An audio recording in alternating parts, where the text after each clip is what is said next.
हमको देखना है जर्मनी का एकीकरण। इटली देख चुके हैं, जर्मनी। आप बताइए, पहले तो यूरोप का नक्शा बनाएंगे, उसके बाद ही कुछ होगा।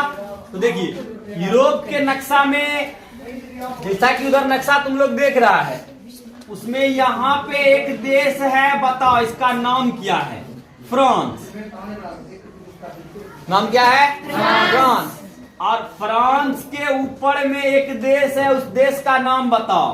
फ्रांस के ऊपर में जो एक देश है, इसका नाम है जर्मनी। ये देश कौन है? जर्मनी। और जर्मनी के इस साइड में पोलैंड है। जर्मनी की साइड में क्या है? पोलैंड। पोलैंड। और जर्मनी के ऊपर में बताओ कौन सा देश है? ऊपर में डेनमार्क। देश का नाम क्या है? डेनमार्क। और जर्मनी फ्रांस के बीच में कौन सा देश है? बेल्जियम। बेल्जियम। आप बताओ, जर्मनी के अगर जो हम लोग नीचे में आएंगे, यहाँ पे कौन सा देश है? स्विट्जरलैंड। एस लिख दे। स्विट्जरलैंड बहुत बड़ा नाम है, तो स्विट्जरलैंड यहाँ पे लिख दिया, मैं एस लिख के। अब बताओ, जर्मनी के नीचे अगर जो आते हैं, यहाँ पे फ्रांस और स्विट्जरलैंड के बीच में जूता वाला देश का नाम इटली। जूता वाला देश का नाम क्या है? इटली। और इटली के इधर जो देश था उस समय में, इसी का नाम था ऑस्ट्रिया। अभी ऑस्ट्रिया दो भाग में बट गया है, एक ऑस्ट्रिया और एक हंगरी। ऑस्ट्रिया के बगल में कौन देश है? हंगरी। और फ्रांस के ऊपर में समुद्र है, और समुद्र में बताओ यहाँ पे एक देश है जो हम पे कब्जा किया है, इंग्लैंड। क्या नाम है ना? इंग्लैंड। अब इंग्लैंड यहाँ है, इंग्लैंड से हमको लेना देना नहीं है, हमको देखना है किसका एकीकरण? जर्मनी का। एकीकरण का मतलब क्या होता है? एक करना। एकीकरण का मतलब क्या होता है? एक करना। एक करेंगे हम लोग किसी देश को, एक करेंगे किसको? तो ये देश पहले जर्मनी 300 छोटा बड़ा राज्य में टूटा था। कितना? 300 छोटा बड़ा राज्य में टूटा था। और 300 छोटा बड़ा राज्य में टूटने के कारण से भाषा एक था इस सब का, संस्कृति एक था, सब कुछ एक था, लेकिन फिर भी इसके अलग अलग क्षेत्रों पे अलग अलग देशों का कब्जा था। ऊपर वाला क्षेत्र बताए तो ऊपर वाला क्षेत्र पर डेनमार्क का कब्जा था, इस साइड वाला क्षेत्र पर ऑस्ट्रिया का कब्जा था, इस साइड वाला क्षेत्र पर फ्रांस का कब्जा था।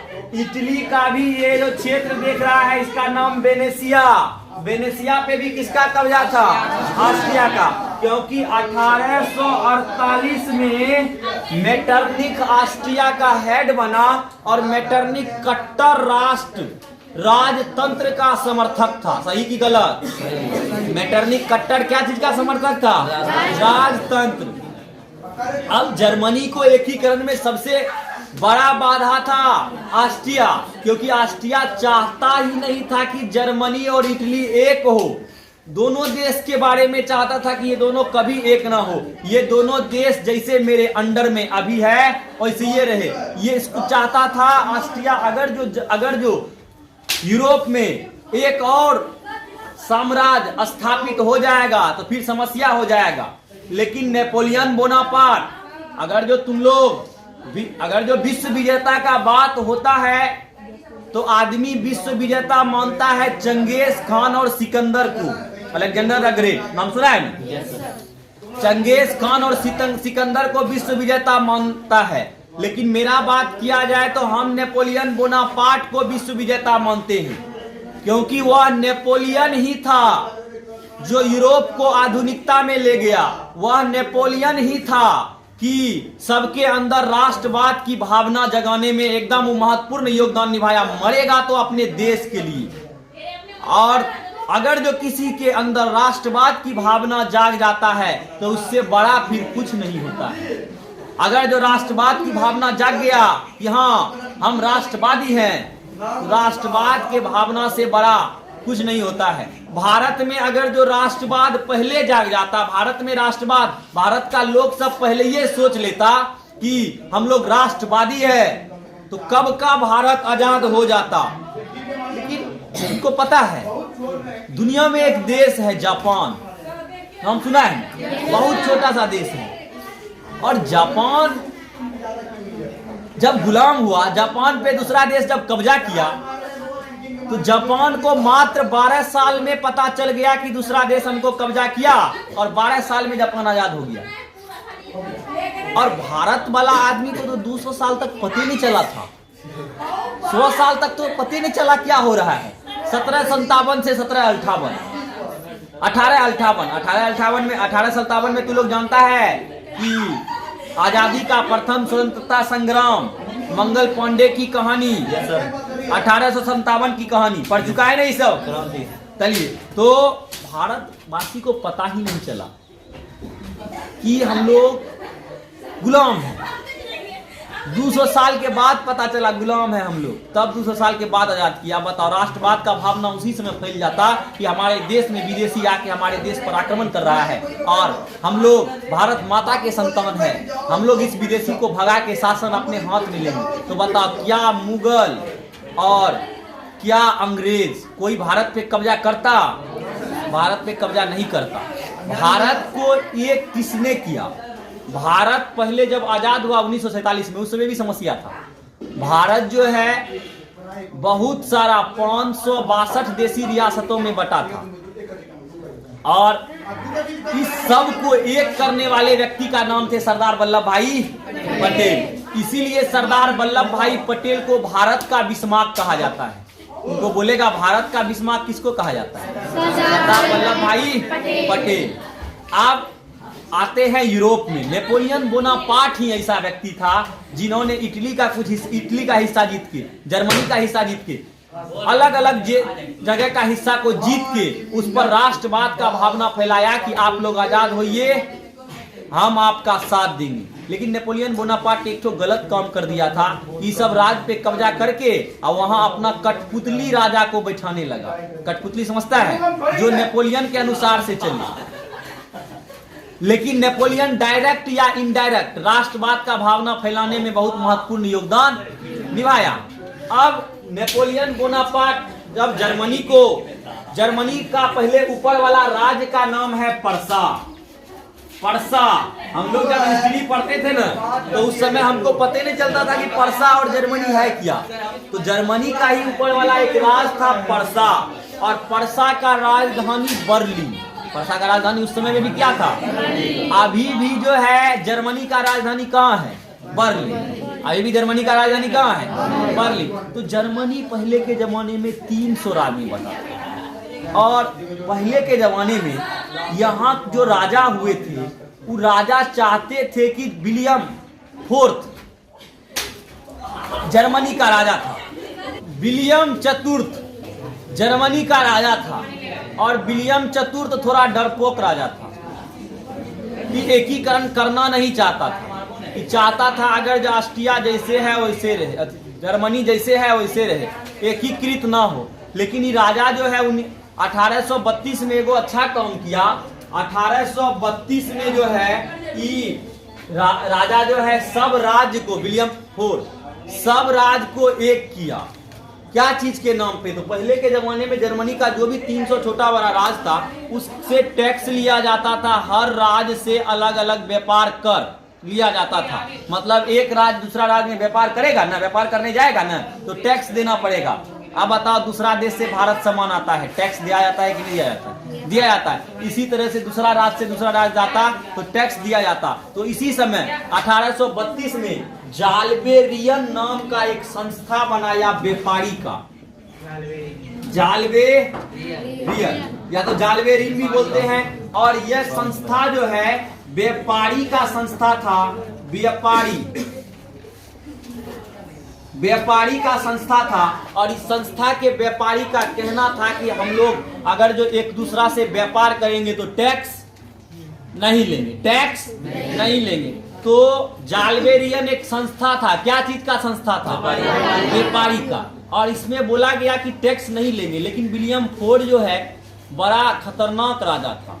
यह जो है एक ही बहुत डरपोक राजा था। यह चाहता था अगर जो एक करेंगे, कहीं एकीकरण करेंगे, ये चाहता था कि हमको युद्ध नहीं करना पड़े, ऐसी ये जर्मनी एक हो, जबकि ये असंभव था। बिना युद्ध किए जर्मनी एक हो ही नहीं सकता था। तो इसके मृत्यु के बाद विलियम फोर्ड के मृत्यु के बाद एक नया राजा बना, विलियम प्रथम। अब इसी का भाई है चचेरा विलियम प्रथम। जर्मनी का जब राजा बना विलियम प्रथम, तो विलियम प्रथम का कहना था कि हम पूरा जर्मनी को एक करेंगे, और इस जर्मनी को एक करने के लिए चाहे जो करना पड़े हम करेंगे। इसी समय जो है दिमाग लगाने लगा कि हम जर्मनी को एक करेंगे कैसे। तो अब जो है राजा भी चाहता है जर्मनी एक हो, जनता भी यहाँ का चाहता था जर्मनी एक हो, लेकिन राजा का एक मंत्री होता है जर्मनी में, उस मंत्री को चांसलर कहते हैं। मंत्री को क्या बोलते हैं जर्मनी? चांसलर। और राजा का जो चांसलर था ना, चांसलर जब तक नहीं चाहता कि एकीकरण हो तब तक एक नहीं होता। इसी समय में एक व्यक्ति आया, 1815 में उसका जन्म हुआ और उसका नाम है ओटो वॉन बिस्मार्क। जन्म कब हुआ? 1815 में ओटो वॉन बिस्मार्क का जन्म हुआ और इसका नाम है ओटो वॉन बिस्मार्क। और ये एक नीति ओटो वॉन बिस्मार्क, और बिस्मार्क जो है एक चतुर व्यक्ति है। पहले तो इसको बहुत समय तक रूस में रखा गया। पर्सा के राजदूत था रूस में बहुत समय तक, पर्सा का राजदूत। लेकिन बाद में इसको पर्सा से, रूस से हटा के फ्रांस में भेजा गया कि जाइए फ्रांस में आप जो है पर्सा का राजदूत बन के रहिए। कौन? ओटो वॉन बिस्मार्क कीजिए। और 1815 में इसका जन्म हुआ। अब इसके कुशलता के बारे में राजा को पता नहीं था कि कितना चतुर व्यक्ति है। इसी समय फ्रांस में 1848 में एक भयानक घटना घटित हुई और 1848 के समय में बिस्मार्क फ्रांस में राजदूत के तौर पे नियुक्त था। और 1848 में फ्रांसीसी क्रांति हुआ, गीजो को मारा। और उसके बाद में जो राजा था लुई फिलिप, वो भी डर से भाग गया। तो इसके बाद में जो राजा बना उसका नाम था लुई नेपोलियन। 1848 के बाद फ्रांस का राजा कौन बना? Louis Napoleon third. Louis Napoleon third. Napoleon Bonaparte का भतीजा था लुई नेपोलियन थर्ड।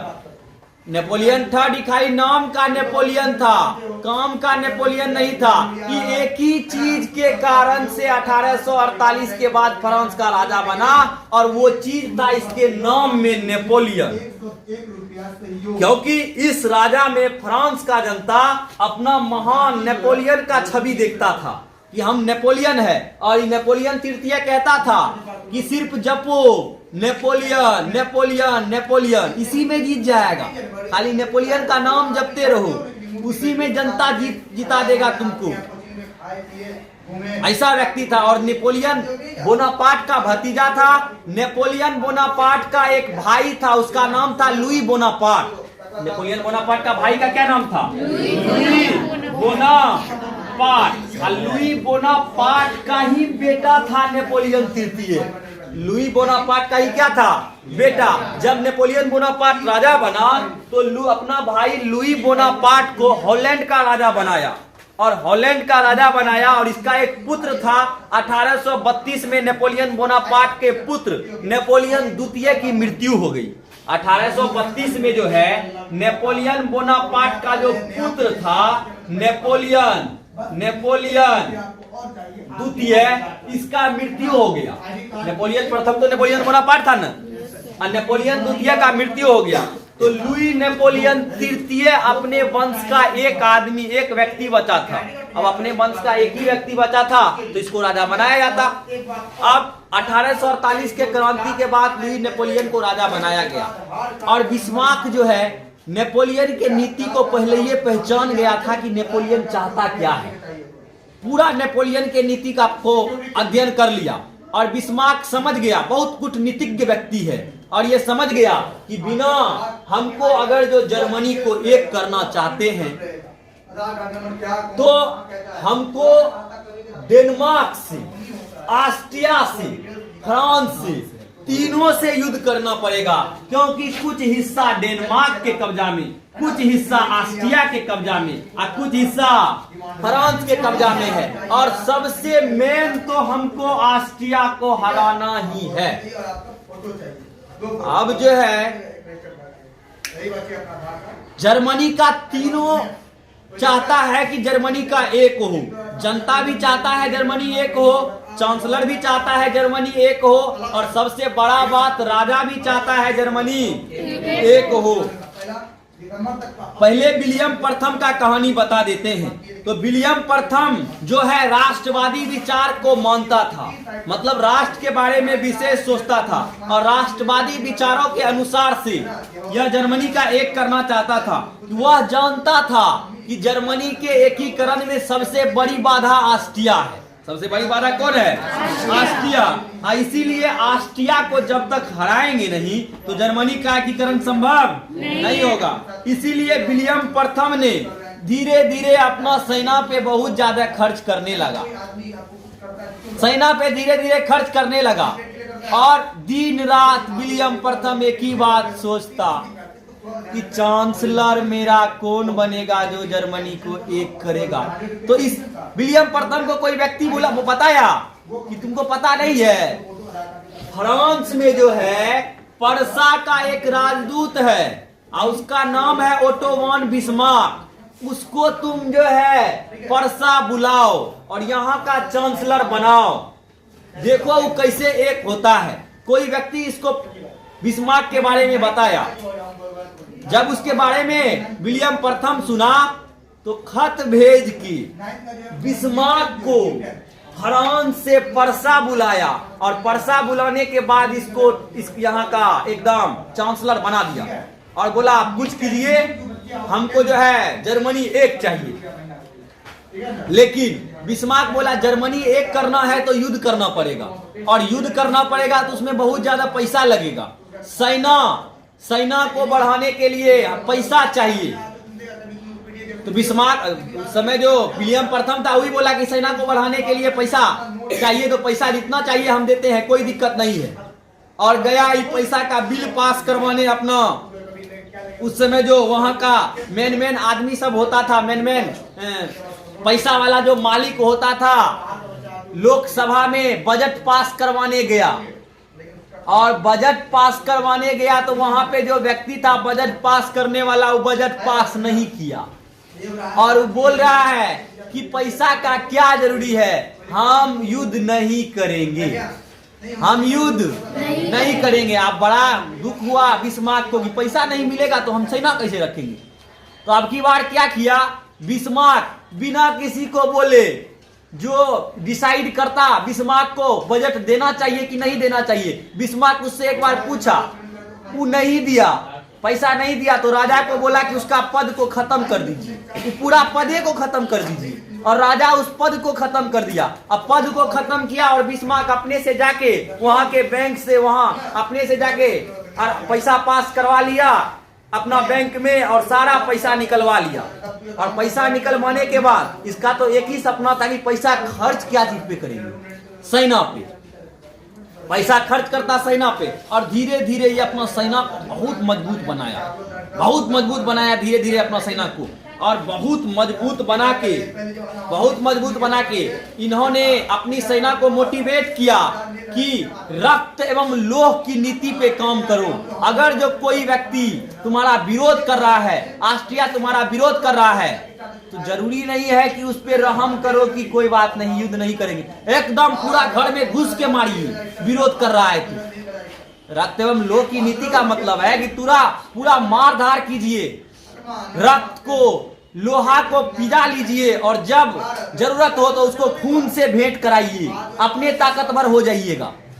ये किसका कहना है? बिस्मार्क का। ये जानता था कि जब तक इसको मारेंगे नहीं तब तक हम एक होंगे नहीं। तो 3 देश के साथ बिस्मार्क सोचा हम युद्ध करेंगे। पहले डेनमार्क, और 1862 में विलियम प्रथम ने चांसलर जब बनाया, तो चांसलर बिस्मार्क को बनाया, तो यह रक्त एवं लोक की नीति अपनाई और सोचा 3 देश के साथ में युद्ध करेंगे। पहला युद्ध डेनमार्क, और डेनमार्क के साथ अगर जो युद्ध करता तो युद्ध का बहाना चाहिए ना। अब ऐसा थोड़ी है कि हमको तुमको मारने का मन है तो डायरेक्ट गए दू तमाचा लगा लिए, तू बोलेगी काहे मारे सर, तो मेरा मन था। ये कौन बात हुआ, मेरा मन था?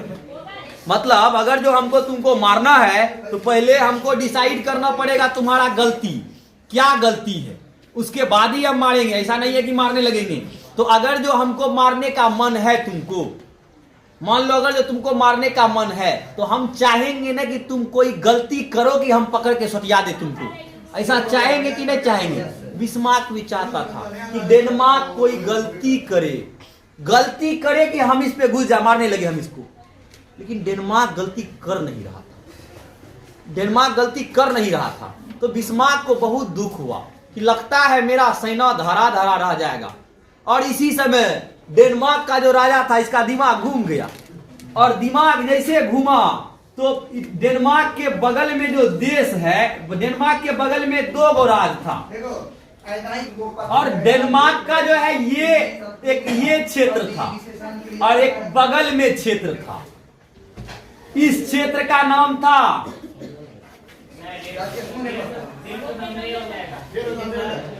स्लोस्विंग, इसका नाम था होस्टिन। स्लोस्विंग और होस्टिन, ये दोनों क्षेत्र का नाम था। और इसमें समस्या क्या था, होस्टिन में जो है जर्मन लोग रहता था, अधिकतर जर्मन भाषी लोग रहता था। स्लोस्विंग में जो है जर्मन भाषी भी रहता था और डच भी रहता था। ब्रिटेन के संसद में यह डिस्कस हुआ डेनमार्क के खिलाफ कि डेनमार्क जो है स्लोस्विंग और होस्टिन पर अधिकार नहीं करेगा, सिर्फ देखभाल करेगा। स्लोस्विंग के जनता को क्या जरूरत है, क्या चाहिए, क्या नहीं चाहिए, इसका डिसाइड कीजिए। आप इस क्षेत्र पे कब्जा नहीं कर सकते हैं। लेकिन डेनमार्क का राजा उस समय जो था वो बोल रहा है कि नहीं, हम इस दोनों क्षेत्र पर कब्जा करेंगे। जिसके कारण से इसको लगा कि हम ये दोनों क्षेत्र पे कब्जा करेंगे तो इंग्लैंड हमको बचाने आएगा और हम भी दोनों क्षेत्र पर कब्जा कर लेंगे। बिस्मार्क क्या चाहता था, डेनमार्क के साथ युद्ध हो कि ना हो? युद्ध हो। बिस्मार्क युद्ध करना चाहता था, जिसके कारण से जब पता चला बिस्मार्क को कि यह स्लेस्विंग और होस्टिन के क्षेत्र पर कब्जा कर रहा है, तो यह सोचा अगर जो हम अगर जो जोर से धमकाएंगे तो कहीं डर से भाग न जाए, हमको युद्ध करना है। अगर जो बिस्मार्क ज्यादा धमकाता कि नहीं कीजिएगा तो एकदम हमला कर देंगे हम तुम पे, तो हो जाता, डर लग जाता राजा को। तो जोर से नहीं धमकाया, मजाक उड़ा दिया इसका कि है हिम्मत तुम्हारे अंदर कब्जा करने में, ये इतना बड़ा तो है, ये है डेनमार्क, चाहेंगे तो पूरा उड़ाइए देंगे तुमको, है तुम्हारे अंदर हिम्मत कब्जा करने का, एक बार करके दिखाओ न। और तुम एकदम हिम्मत दे रहे हैं दोनों क्षेत्र में कब्जा करने का, क्योंकि ये क्षेत्र मेरा है। एकदम मजाक उड़ा दिया इसके बात का मजाक उड़ा दिया। तो राजा फॉर्म में आ गया, तुमको समझता क्या है, आ गया यहाँ पे हमला करने गया। बिस्मार्क तो अपने तैयार बैठा था। बिस्मार्क सोचा अगर जो हम हमला करेंगे तो ऑस्ट्रिया कहीं चूचा किया, तब अगर जो हम हमला करेंगे तो ऑस्ट्रिया कुछ नहीं बोलेगा, तभी ना हम हमला करेंगे। ऑस्ट्रिया कुछ नहीं बोले। तो 1864 में यह हमला किया डेनमार्क की दोनों क्षेत्र पर कब्जा करने के लिए। तो यह क्या किया कि सबसे पहले बिस्मार्क ऑस्ट्रिया के साथ में एक संधि किया, गुप्त संधि किया कि हम और डेनमार्क को हम मारेंगे, क्योंकि डेनमार्क स्लोस्विंग और होस्टिन पर कब्जा कर रहा है। इसीलिए आप मेरा साथ दीजिए, और आप जब साथ दीजिएगा ना तो हम आपको एक क्षेत्र गिफ्ट में दे देंगे, फ्री में, कोई पैसा नहीं लगेगा आपको, एकदम फ्री लीजिए। खाली आप मेरा थोड़ा सा साथ दीजिए, हम एक दूगो क्षेत्र है ना, ये वो आपको पक्का दे देंगे। तो ऑस्ट्रिया सोचा कि क्या जरूरी है हमको तीसरा, हम जो है हम अगर जो हमको फ्री में एक क्षेत्र मिलिए रहा है तो कोई दिक्कत है। तो बिस्मार्क को बोला ठीक है बिस्मार्क जी हम आपका साथ देंगे। ऑस्ट्रिया बोल रहा है ठीक है हम आपका साथ देंगे। बोला वाह आप तो बहुत बढ़िया आदमी। ये नहीं सोच रहा था इसके बाद हम ही को मारेगा, ये सोच रहा था हाँ हम आपका साथ देंगे। और दोनों मिल के मारा डेनमार्क को। और डेनमार्क को लगा इंग्लैंड बचाने आएगा, नहीं आया बचाने। इंग्लैंड बोला तू अपना समझो, हम युद्ध में भाग नहीं लेंगे, हम जो है अपना कॉलोनी बना रहे हैं, अपना उपनिवेश बना रहे हैं। उस समय में इंग्लैंड अपना उपनिवेश पूरा दुनिया में बनाने के फिराक में था। और तुम देख रही है यूरोप का जर्मनी हो गया, ऑस्ट्रिया हो गया, हंगरी हो गया, ये सब देश इतना ताकतवर होते हुए भी उपनिवेश क्यों नहीं बनाया? क्योंकि युद्ध चल रहा है, इसके अंदर में युद्ध चल रहा है, अंदर में युद्ध चल रहा है। तो ऑस्ट्रिया के साथ जब गुप्त संधि हो गया कि हाँ आपको एक क्षेत्र दे देंगे, और यह भी हुआ कि ऑस्ट्रिया और जर्मनी, ऑस्ट्रिया और पर्सा दोनों मिलकर डेनमार्क पर हमला करेगा। बोला आप नहीं हो आइए ऑस्ट्रिया तो कोई दिक्कत नहीं है, खाली आप कुछ चेंचू मत कीजिएगा। ऑस्ट्रिया बोला जाओ नहीं रे, सेना भी चाहिए, सेना भी देंगे, टेंशन क्या ले रहा है। और मारा, पर्सा मारा डेनमार्क को और दोनों क्षेत्र कब्जा कर लिया, दोनों क्षेत्र जीत गया। बिस्मार्क दोनों क्षेत्र जीत गया। अब दोनों क्षेत्र जैसे जीता तो चिल्लाया ऑस्ट्रिया हमको भी दो हिस्सा। पर्सा बोला ठीक है आपको भी हिस्सा चाहिए ना, आपको हिस्सा देंगे, कैसे नहीं देंगे, हम वादा से मुकरने वाले आदमी नहीं है, हम आपको हिस्सा देंगे, हम आपको होस्टीन देंगे, हम आपको क्या देंगे होस्टीन। लेकिन होस्टीन में ज्यादातर आबादी जर्मन था, होस्टीन में ज्यादातर आबादी जर्मन, लेकिन स्लोस्विग में दोनों तरह का आबादी था, जर्मन भी था और डेन भी था। डेनमार्क का भी लोग रहता था, जर्मन का भी लोग रहता था। ये बोला इसमें ज्यादा जर्मन भाषी है, हम आपको वही क्षेत्र देंगे। और ये क्षेत्र जर्मन भाषी क्षेत्र ऑस्ट्रिया को दे दिया। और कुछ दिन के बाद यहाँ पे विद्रोह चालू हो गया कि हम जर्मनी में मिलेंगे, तुम्हारे साथ नहीं रहेंगे, क्योंकि मेरा भाषा जर्मन है, हम जर्मन मूल के हैं, तो हम जर्मनी के साथ मिलेंगे, तुम्हारे साथ नहीं रहेंगे। अब बता, बिस्मार्क जानबूझ के ये होस्टीन का क्षेत्र इसको दिया कि ये वाला क्षेत्र इसको देंगे ना, ये वाला क्षेत्र इसको देंगे तो हमको ये वाला क्षेत्र में आज न कल जर्मन भाषी लोग हैं, हम नीचे से पिन मारेंगे, वो सब अपने विद्रोह करेगा, अब विद्रोह करेगा तो हम मारेंगे तब ऑस्ट्रिया को। पहले से प्री प्लानिंग था ये सब बात, और ये क्षेत्र दिया, वही बात हुआ। यहाँ पे कुछ दिन के बाद विद्रोह चालू हो गया। अब विद्रोह चालू हो गया तो बिस्मार्क भी विद्रोही का साथ दिया कि वाह आप लोग बहुत बढ़िया काम कर रहे हैं। ऑस्ट्रिया बिस्मार्क को बोला ऐसे का है, आप तो ये क्षेत्र हमको गिफ्ट में दिए, यहाँ विद्रोह हो रहा है उसको दबाइए ना। तो ऑस्ट्रिया को बोल रहे आप वहाँ अत्याचार कर रहे हैं, आप वहाँ अत्याचार बंद कीजिए तब हम इसको दबाएंगे। ऑस्ट्रिया बोला कि आप अगर जो भेदभाव कर रहे हैं, पहले तो आप ही हमको ये क्षेत्र गिफ्ट में दिए, उसके बाद में आप ही बोल रहे हैं कि हम यहाँ पे अत्याचार कर रहे हैं, तो फिर आपको गड़बड़ हो जाएगा, एकदम हमला कर देंगे आप पे। करो हमला, क्या दिक्कत है। इसको लग गया कि अब ऑस्ट्रिया जर्मनी पर हमला करेगा, तो इसको सोचा कि आप फिर से दिमाग लगाते हैं। रूस से पहले ये गुप्त संधि कर लिया था कि हम सब युद्ध करेंगे तो आप किसी का साथ नहीं दीजिएगा, आप चुपचाप रहिएगा। उसके बाद में फ्रांस से गुप्त संधि किया। यहाँ का राजा नेपोलियन, लुई नेपोलियन तृतीय, इसके बारे में जो बता चुके हैं, नामे का खाली नेपोलियन था, काम का नेपोलियन नहीं था। जर्मन जो है फ्रांस का राजा बना काहे था, क्योंकि इसमें एक ही खासियत था कि इसके बीच में जो है एक नाम था नेपोलियन, और फ्रांस का जनता इसमें अपना महान नेपोलियन को देखता था। और ये जो है एकदम नेपोलियन जब मर रहा था तो उस समय नेपोलियन बोनापार्ट बहुत सारा लेख लिखा, और उस लेख का नेपोलियन तृतीय पूरा फ्रांस में प्रचार किया। और पूरा फ्रांस में प्रचार करने के बाद पूरा फ्रांसीसी जनता को यह बताया कि हमारा चाचा का जो काम अधूरा रह गया है ना, उसको हम आगे बढ़ाएंगे। मेरा चाचा जो सपना देखा उस सपना पूरा नहीं हो पाया, हम उस सपना को पूरा करेंगे। हम जो है पूरा फ्रांस का प्रभुत्व जो है दुनिया में लेंगे, पूरा फ्रांस का प्रभुत्व दुनिया में लेंगे। तो ऑस्ट्रिया के साथ 1866 में, यहाँ 1864 है, 2 साल का गैप लिया, और 1866 में ऑस्ट्रिया और जर्मनी का युद्ध हुआ। इससे पहले जो है फ्रांस के साथ में इस संधि किया और संधि में बोला कि हम अगर जो युद्ध करेंगे ना ऑस्ट्रिया के साथ में तो आप टेंशन नहीं लीजिएगा, आप ऑस्ट्रिया का साथ नहीं दीजिएगा, आप ऑस्ट्रिया का साथ नहीं दीजिएगा। तो बोला बदले में, नेपोलियन तृतीय बोला बदले में हमको क्या मिलेगा? आपको भी मिलेगा। यहाँ पे जो है मेरा एक क्षेत्र राइन वाला क्षेत्र है, इसका नाम है राइन। हाँ, राइन जगह का नाम है। राइन नदी के किनारे वाला क्षेत्र जो है ना वो आपको दे देंगे फ्रांस। आप टेंशन मत लीजिए नेपोलियन जी, आपको एकदम राइन का क्षेत्र देंगे अगर जो कब्जा कर लेंगे ना ऑस्ट्रिया पे। खाली आप कुछ बोलिएगा नहीं, हम युद्ध करेंगे, आप कुछ नहीं बोलिएगा और हम बदले में आपको राइन नदी के बगल वाला क्षेत्र दे देंगे।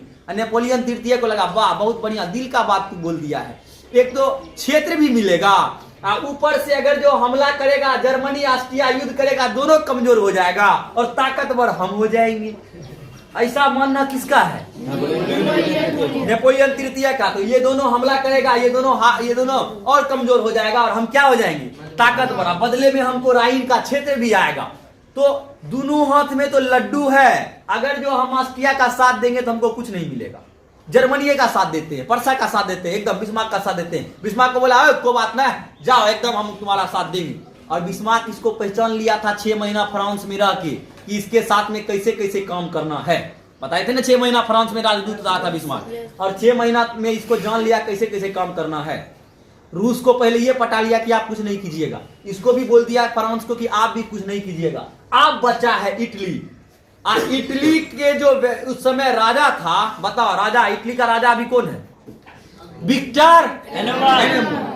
इटली के राजा विक्टर एनेमुअल को बोला कि तुमको इटली को एक करना है। तो बोला हाँ इटली को एक करेंगे, काहे न? तो बोला ये जो तुम्हारा क्षेत्र है वेनेशिया, वेनेशिया पे कब्जा किसका है? बोला हम ऊपर से मारते हैं, तू नीचे से मारो। अब देखो कैसे एक होता है। विक्टर एनेमुअल बोला वाह ये तो बहुत बढ़िया बात हो गया, वेनेशिया भी हमको होगा। इसी समय वेनेशिया पर आक्रमण हुआ था। जैसे युद्ध शुरू हुआ, अब युद्ध शुरू 1864 में, 1866 में ऑस्ट्रिया और पर्सा का युद्ध शुरू हो गया। और ऑस्ट्रिया पर्सा का युद्ध जैसे शुरू हुआ तो इटली का राजा विक्टर एनेमुअल भी हमला कर दिया वेनेशिया पे कि मेरा है वेनेशिया, लाओ। और बड़ा भयानक युद्ध हुआ और इस युद्ध में ऑस्ट्रिया हार गया और जर्मनी जीत गया। अभी भी जर्मनी नहीं है, अभी वो पर्सा है, अभी भी वो पर्सा है। इस युद्ध में भी ऑस्ट्रिया हार गया और कौन जीता? पर्सा जीता। और पर्सा जीता। यहाँ का पहले जो राजा था विलियम प्रथम का मानना था कि पूरा ऑस्ट्रिया को मिला लो जर्मनी में। लेकिन बिस्मार्क बहुत कूटनीतिज्ञ व्यक्ति थे, बहुत समझदार व्यक्ति थे। वो बोला कि अगर जो हम ऑस्ट्रिया पूरा कब्जा कर लेंगे ना तो कल होके ऑस्ट्रिया का जनता यहाँ विद्रोह करेगा, अब विद्रोह करेगा तो फिर दिक्कत हो जाएगा। ऑस्ट्रिया राज जितना बड़ा है वो रहे, कोई दिक्कत नहीं है, लेकिन मेरा जो ऑस्ट्रिया राज कब्जा किया है वो हमको दे दे, वो हमको दे दे। तो यहाँ जो है एकदम युद्ध करने के बाद जब युद्ध में पर्सा जीता तो जो भी ऑस्ट्रिया के कब्जा में जर्मनी का पर्सा का भाग था उस सारा भाग अपने में मिला लिया। अब ये भी इटली भी वेनेशिया को अपने में मिला लिया। इटली वेनेशिया को क्या किया? अपने में मिला लिया। दो देश के साथ युद्ध हो गया। अब जो है फ्रांस का राजा नेपोलियन तृतीय जब युद्ध खत्म हो गया तो बिस्मार्क को बोला राइन नदी के बगल वाला क्षेत्र दे दो, अपना सेना हटा लो यहाँ से। बिस्मार्क बोला कौन बोला था वो राइन नदी के किनारे वाला तुमको क्षेत्र देंगे? बोला आप ही तो बोले थे। बोला भूल जाओ, नहीं देंगे हम। तो बड़ा गड़बड़ हो गया, नेपोलियन को बहुत गुस्सा आया। देखा किसी ने? अब पूरा फ्रांस में हाहाकार मच गया कि इतना बेइज्जती कर देगा फ्रांस का, तुम जो है पर्सा से बदला लो, पर्सा से बदला लो। पूरा फ्रांसीसी जनता नेपोलियन तृतीय पे प्रेशर बनाया कि बदला किससे लो? पर्सा से बदला लो, पर्सा से बदला लो। रोड पे एकजुट होकर प्रदर्शन कर रहा है। अब फ्रांस के इज्जत पे बात आ गया था। अब फ्रांस के इज्जत पे बात आया। अब इसको बिस्मार्क को बहुत कूटनीतिज्ञ व्यक्ति थे, ये चाहता तो पूरा ऑस्ट्रिया पे कब्जा कर लेता। यहाँ का राजा भी चाहता था पूरा ऑस्ट्रिया पे कब्जा हो जाए, लेकिन बिस्मार्क नहीं किया। पता है क्या है? इसलिए नहीं किया, इसको पता था कि अभी मेन फ्रांस बचा है, मेन तो ऑस्ट्रिया, उसको हरा दिए, अभी फ्रांस भी बचा है, फ्रांस के कब्जा में भी कुछ क्षेत्र है। तो फ्रांस पर अगर जो हम लोग हमला करेंगे, फ्रांस पर हम हमला करेंगे तो कहीं ऑस्ट्रिया जर्मनी पर हमला ना कर दे, ऑस्ट्रिया जर्मनी पर हमला ना कर दे। इसीलिए ये पूरा को नहीं जीता, कि अगर जो पूरा जीत जाता तो फ्रांस पर हम हमला कर दे और ऑस्ट्रिया इधर हमला कर देता, फिर दिक्कत हो जाता। बोला नहीं नहीं ऐसा नहीं करेंगे, हम जो है पूरा नहीं जीतेंगे, इसको इसी रहने देंगे। और फ्रांस पर पूरा एकदम विद्रोह हो गया कि एकदम फ्रांस अपना इज्जत का बदला लो, अपना इज्जत का बदला लो। और 1866 में जो युद्ध हुआ था, इसको बोलते हैं सेडोवा का युद्ध, सेडोवा का युद्ध। सेडोवा का युद्ध हुआ था किसके किसके बीच में? Austria, Austria versus Parsa, Austria versus Parsa. अभी जो है पर्सा जर्मनी नहीं है, अभी पर्से है। उसके बाद में ये आ रहा है फ्रांस के साथ में युद्ध करने, और फ्रांस बहुत ताकतवर देश था उस समय। फ्रांस के साथ में युद्ध करता तो उसके लिए कोई बहाना चाहिए, बिना बहाना का युद्ध कर नहीं सकता है। तो फ्रांस पर युद्ध करने के लिए नीचे में, फ्रांस के नीचे में एक देश है, इसका नाम है स्पेन। क्या नाम है? स्पेन। स्पेन के उत्तराधिकारी के नाम पर, स्पेन के राजा के नाम पर, कि स्पेन का राजा कौन बनेगा। एक था नेपोलियन का रिश्तेदार, इधर एक था विलियम प्रथम का रिश्तेदार। तो विलियम प्रथम चाहता था कि मेरा रिश्तेदार स्पेन का राजा बने, और नेपोलियन तृतीय चाहता था मेरा रिश्तेदार स्पेन का राजा बने, जिसके कारण से स्पेन के उत्तराधिकारी के नाम पे फ्रांस तो पहले से चिरा हुआ था पर्सा से, फ्रांस में तो पहले ये पर्सा के खिलाफ विद्रोह हो गया था। बहाना क्या मिला इस सबको? स्पेन के उत्तराधिकारी के नाम पे 1870 में, 1870 में एक युद्ध हुआ फ्रांस और जर्मनी, फ्रांस और पर्सा के बीच में, फ्रांस और पर्सा के बीच में। और फ्रांस और पर्सा के बीच में जो युद्ध हुआ, इस युद्ध को हम लोग बोलते हैं सेडोन का युद्ध, सेडोन का युद्ध।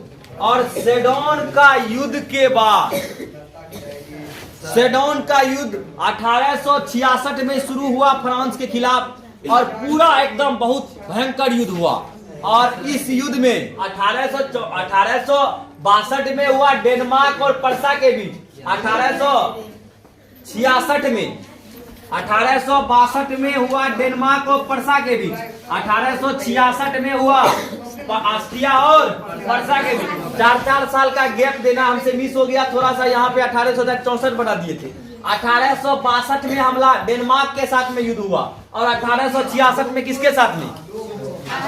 ऑस्ट्रिया के साथ में। 4 और जोड़ो, 70, सब में 4, 1862 से 4 जोड़ना है, उसके बाद 4 जोड़े कितना हो गया? 70। 1870 में सेडोन का युद्ध हुआ फ्रांस के खिलाफ, फ्रांस से स्पेन के उत्तराधिकारी के नाम पे। और इस युद्ध में फ्रांस की हार हुई और पर्सा जीत गया।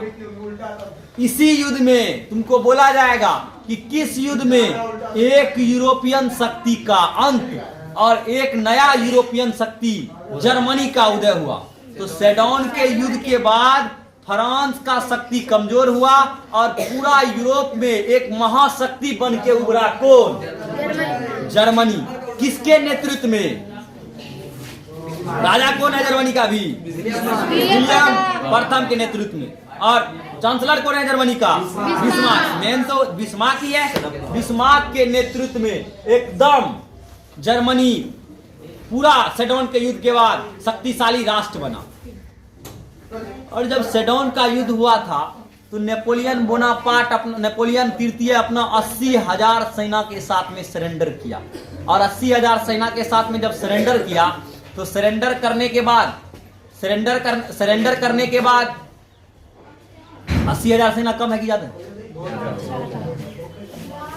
दुनिया का सबसे बड़ा सैन्य आत्मसमर्पण हुआ था 1971 में भारत पाकिस्तान युद्ध में। उसमें 93,000 सैनिक के साथ पाकिस्तानी सेना, 93,000 पाकिस्तानी सेना भारतीय सेना के सामने एकदम सरेंडर किया कि हम युद्ध नहीं करेंगे, हम अपना राइफल बंदूक आपको देते, हम युद्ध नहीं करेंगे।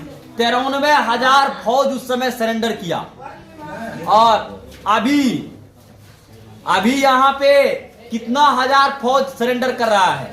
80,000। तो बताओ, अब इससे ज्यादा तो हम लोग सरेंडर करवाएं, लेकिन पहले दुनिया का जो है सबसे ज्यादा फौज सरेंडर कराने वाला सेडोन के युद्ध में सबसे ज्यादा फौज का सरेंडर हुआ था 80,000। उसके बाद में 1971 में हुआ 93,000। और जब सरेंडर किया ना तो जर्मनी जो है फ्रांस पर बहुत ज्यादा हर्जाना भी लगाया कि तू हमसे युद्ध किया, मेरा बहुत खर्चा हुआ, 3 साल में इतना पैसा दो। बहुत पैसा दे दिया कि 3 साल में तू इतना पैसा नहीं देगा तो फिर वो मारेंगे।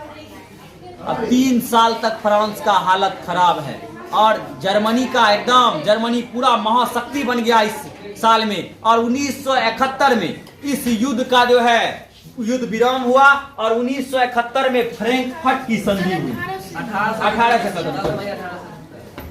9 मई 1871 में फ्रैंकफर्ट की संधि हुई। और फ्रैंकफर्ट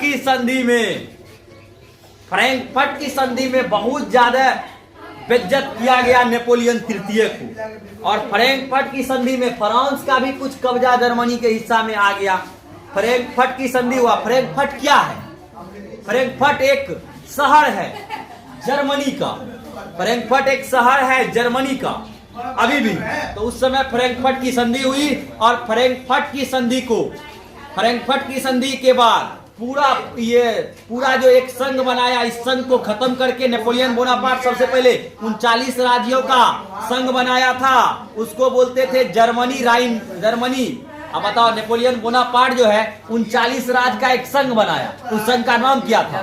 जर्मन राइन संघ। और उसके बाद में जो है बिस्मार्क भी 19 राज्य को एकजुट करके एक संघ बनाया, उत्तरी जर्मन महासंघ। अब जो है सब संघ को खत्म करके पूरा जितना भी 300 छोटा बड़ा राज्य अलग अलग भागों में बटा था, सबको एकजुट करके जर्मनी नाम का देश स्थापित किया। कौन? बिस्मार्क। कौन किया? और जब जर्मनी नाम का देश स्थापित हो गया तो विलियम प्रथम की कुछ दिनों के बाद मृत्यु हो गई। ये जर्मनी का एकीकरण खत्म हो गया। लेकिन कुछ आगे कहानी सुना देते हैं। विलियम प्रथम की कुछ समय बाद मृत्यु हो गई। अब विलियम प्रथम के बाद यहाँ का राजा बना विलियम केसर। बड़ा मोच था इसको। और विलियम केसर अपना बड़ा मोच लेके आया राजा बनने। अब बड़ा बेवकूफ राजा था। बिस्मार्क का मानना था कि ऑस्ट्रिया के साथ में दोस्ती कीजिए, लेकिन बहुत ज्यादा दोस्ती किसी भी देश के साथ में नहीं कीजिए, ज्यादा दोस्ती खतरनाक होता है। ऐसा मानना किसका था? बिस्मार्क। और बिस्मार्क का यह भी मानना था कि जर्मनी का अगर जो कोई भाग्य तय कर सकता है तो यहाँ का राजा तय कर सकता है, बाकी कोई जर्मनी का भाग नहीं तय कर सकता है। बिस्मार्क जो है कम्युनिस्ट का विरोधी था, समाजवादी का विरोधी था। बिस्मार्क विरोधी था। और विलियम केसर जब राजा बना तो विलियम केसर बोला कि ऑस्ट्रिया के साथ दोस्ती करेंगे, एकदम ऑस्ट्रिया के साथ दोस्त लगाएंगे कि तुम्हारे कोल पे जाएंगे तो कुत्ता काटवो करेगा। ऑस्ट्रिया बोला नहीं। जर्मनियों बोला कि तुम्हारे कोल पे भी जाएंगे तो नहीं काटने देना कुत्ता को, हम दोनों पक्का एकदम माँ दोस्त हैं, पहले मारा उछोड़ो, अब हम लोग दोस्त हैं। ऑस्ट्रिया सोचा वाह आप तो एकदम माँ बहुत बढ़िया काम किए जर्मनी, आप मेरा दोस्त बन गए विलियम केसर। और उसके बाद क्या हुआ? 1914 में ऑस्ट्रिया का राजकुमार आर्कटिक फ्रांसिस फर्डिनेंड को बोस्निया की राजधानी सेरालेवा में दिन दहाड़े मार दिया। और दिन दहाड़े जब मारा न तो ऑस्ट्रिया हमला किया 1 महीना के बाद सर्बिया पे। अब ऑस्ट्रिया जैसे सर्बिया पे हमला किया तो फ्रांस हमला किया ऑस्ट्रिया पे। और जर्मनी बोल रहा है ऑस्ट्रिया मेरा दोस्त है, ऑस्ट्रिया मेरा दोस्त है। बिस्मार्क बोल दिया था कि अब ऑस्ट्रिया को, अब जर्मनी को कोई युद्ध में नहीं लेके जाना है। अब अगर जो कोई युद्ध में लेके जाएगा तो जर्मनी कमजोर हो जाएगा। और जब ये विलियम केसर अपने मन से सब कुछ करने लगा, आज चांसलर का कोई वैल्यू नहीं देता था। बिस्मार्क इस समय में बूढ़ा हो गया और बिस्मार्क जो है अपना पद से इस्तीफा दे दिया कि जाओ जो करना है तुम्हारा करो। अपने पद से बिस्मार्क इस्तीफा दे दिया। इस्तीफा दे दिया तो उसके बाद विलियम केसर जर्मनी को प्रथम विश्व युद्ध में ढकेल दिया। प्रथम विश्व युद्ध में ढकेल दिया, तुमको पता ही है जर्मनी ऑस्ट्रिया का हार हुआ प्रथम विश्व युद्ध में। बता, बिस्मार्क चाहता था कि प्रथम विश्व युद्ध में नहीं जाए, लेकिन यहाँ का जो राजा था बड़ा बड़ा मोछ वाला विलियम केसर, जानबूझ के अपना दोस्ती निभाने के लिए ढकेल दिया। इसको नहीं पता था कि बिस्मार्क जो है, हिस्ट्री शायद साला नहीं पढ़ा होगा, बिस्मार्क कितना मेहनत से जर्मनी को एक किया, इसको नहीं पता था। तो खैर इसी के साथ तुम्हारा इटली का एकीकरण क्या हो गया, जर्मनी का एकीकरण क्या हो गया, पूरा। जर्मनी का एकीकरण पूरा हो गया। इसके आगे तुमको जो क्वेश्चन पूछा जाएगा उस क्वेश्चन का जवाब दे देना। तो कहानी जर्मनी यूरोप में राष्ट्रवाद खत्म। कल समाजवाद और साम्यवाद पढ़ाएंगे। यूरोप में राष्ट्रवाद का ऑब्जेक्टिव क्वेश्चन देखते हैं। अब बताओ, इटली और जर्मनी, ऑप्शन नहीं देंगे, इटली और जर्मनी किस महादेश के अंतर्गत आता है, यूरोप। किस महादेश के अंतर्गत। फ्रांस में किस वंश का पुनर्स्थापना हुआ, कौन वंश, मेदिनी का संबंध किस से, जर्मनी और इटली के विरुद्ध में कौन था, काउंट काबूल को विक्टर एनेमुअल ने किस पद पे, गेरिबोल्डी पेशा से क्या था, जर्मन राइन राज का स्थापना किसने किया, किसने किया, नेपोलियन। उत्तरी जर्मन महासंघ का स्थापना किसने किया था, बिस्मार्क। जाल्बेरियन कैसा संस्था था, व्यापारी का, टैक्स लेता था अपना, बोल रहा है यस सर, टैक्स लेता था अपने आसपास में व्यापार करने से।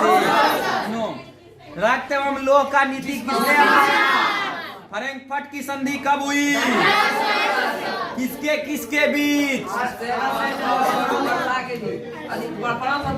फ्रांस और वर्षा के बीच।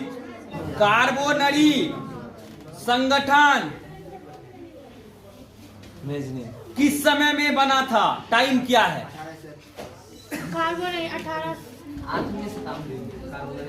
कार्बोनरी संगठन बना था 1810 में। कब बना था, 1810 में। बाद में मेजनी इससे जुड़ा था, तो कार्बोनरी 1810 में कार्बोनरी संघ का स्थापना हुआ था। आप बताओ, एड्रियानोपोल की संधि किसके किसके बीच में हुआ था, तुर्की, रूस। एड्रियानोपोल की संधि किसके किसके बीच में, तुर्की और रूस। ओटोमन साम्राज्य और रूस के बीच में ये संधि हुआ था। नए कहानी बताए हैं क्या रे, लगता है इसको पूरा खोलना पड़ेगा तभी। क्रीमिया युद्ध बताए हैं, क्रीमिया का युद्ध किसके किसके बीच में हुआ था, ओटोमन साम्राज्य और रूस के बीच में। और क्रीमिया युद्ध में ओटोमन साम्राज्य का साथ दिया था फ्रांस, इंग्लैंड, साथ दिया था ना। बताओ, इटली भी अपना सेना को भेज दिया था, नहीं बताए थे सब बात। बताओ, एड्रियानोपोल की संधि किसके किसके बीच में हुई थी, तुर्की और। अब बताओ, सेडोवा का युद्ध किसके बीच में हुआ था, सेडोवा का युद्ध किसके बीच में हुआ था, कब हुआ था, सेडोन का युद्ध कब हुआ था, 1860-70 में स्टार्ट हुआ था सेडोन का युद्ध। अब बताओ, किस युद्ध के बाद एक यूरोपीय शक्ति का अंत और दूसरे यूरोपीय शक्ति का जन्म हुआ था, सेडोन। सेडोवा मत मारना, सेडोन के युद्ध के बाद। अब बताओ, उस समय पोलैंड में भी यूरोप का कहानी चल रही है, तो पोलैंड का भी बता देते हैं। उस समय पोलैंड रूस के अंतर्गत था, रूस के अंतर्गत। बाद में जर्मनी के अंतर्गत पोलैंड आया, उस समय रूस के अंतर्गत पोलैंड था। तो पोलैंड में भी विद्रोह जब होता था ना, तो रूस इसको कुचल देता था। पोलैंड वाला बोलता था जर्मनी के साथ मिलेंगे, बोलता जर्मनी के साथ, बोल रहा हो, बोल रहा है। 1870 में फ्रांस और पर्सा के बीच युद्ध कौन मैदान में हुआ था, सेडोन, सेडोवा, साइडन, फ्रैंकफर्ट, कौन में हुआ था, कदा सब नामे है सेडोन का युद्ध, बोल रहा है फ्रैंकफर्ट। सेडोन का युद्ध, मैदान का नाम है सेडोन। अब बताओ, यूरोप वासियों के लिए किस देश का साहित्य, ज्ञान, विज्ञान एवं प्रेरणा का स्रोत रहा है? मतलब संस्थापक कौन थे? युवा इटली का। अरे यंग मतलब युवे होता है। अब बता, बिस्मार्क निम्न में से क्या था? कवि, नाटककार, संगीतज्ञ, कूटनीतिज्ञ। सार्डिनिया और पिडमाउंट का राजा कौन था? सार्डिनिया,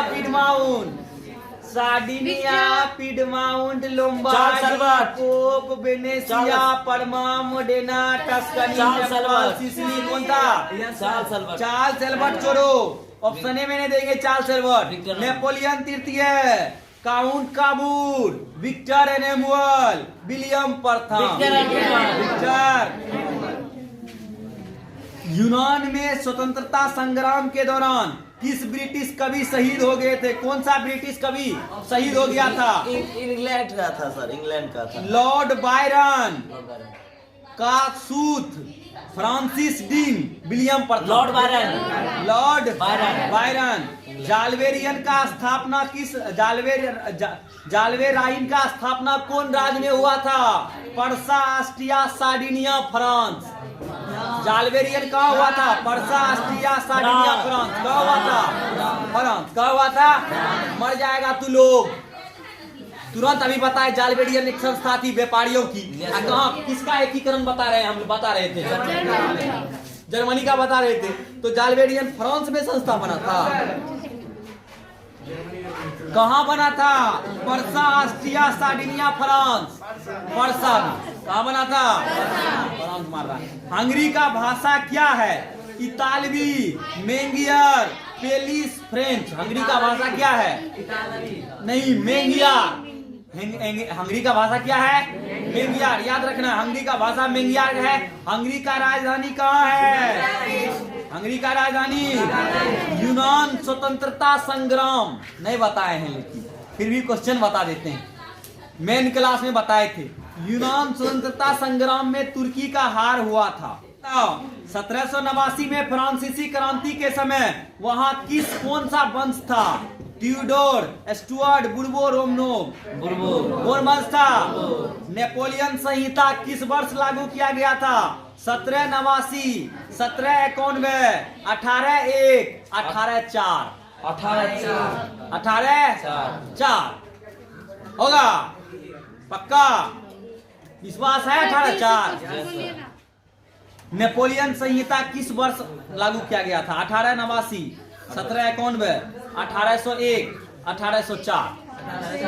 कब हुआ था? 1804 में नेपोलियन राजा बना तो नेपोलियन संहिता लाया था। 1801 कहां? जर्मनी और एकीकरण के विरोध में कौन था? ऑस्ट्रिया। कौन था? अब बताओ, वियना सम्मेलन में कौन देश नहीं था? चूज करना है तुमको।